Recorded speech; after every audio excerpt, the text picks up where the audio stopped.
ANOVA procedure is used for data that was obtained from 4 sample groups, each compared to 5 observations.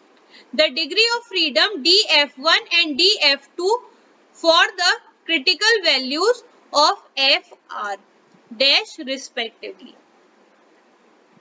यानी कि आपसे क्या पूछ रहा है, ये डिग्री ऑफ फ्रीडम पूछ रहा है. ठीक, तो डिग्री ऑफ फ्रीडम क्या थे आपके, ν1 और ν2 थे. ठीक, यानी कि आपसे ν1 और ν2 की वैल्यू पूछ रहा है. ठीक, तो देख लेते हैं क्या क्या दिया हुआ है आपको.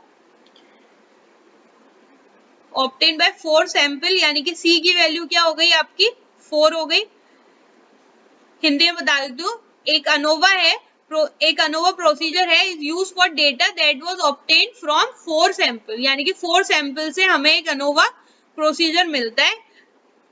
4 sample groups each comprise of 5 observation, तो 5 इसमें ऑब्जर्वेशन है, 4 सैंपल है, 5 ऑब्जर्वेशन है, यानी कि n की वैल्यू क्या हो गई 4 into 5 यानी कि 20.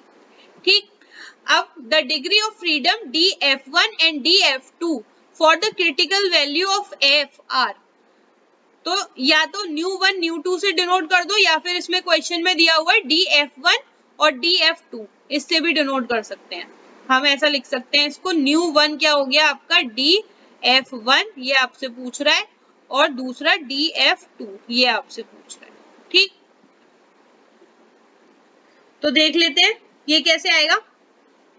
ν1 का फॉर्मूला क्या था, C-1, C आपको पता है, यानी कि 4 - 1 तो 3, यानी कि आपका ν1 क्या हो गया 3, तो ऑप्शन ये इन दोनों में, यानी कि दूसरा भी कैलकुलेट कर देते हैं. ν2 क्या हो गया आपका, ν2 होता है n - c, तो n क्या है आपका 20 - 4 यानी कि 16, यानी कि 3 और 16, ऑप्शन ए ही आपका करेक्ट आंसर.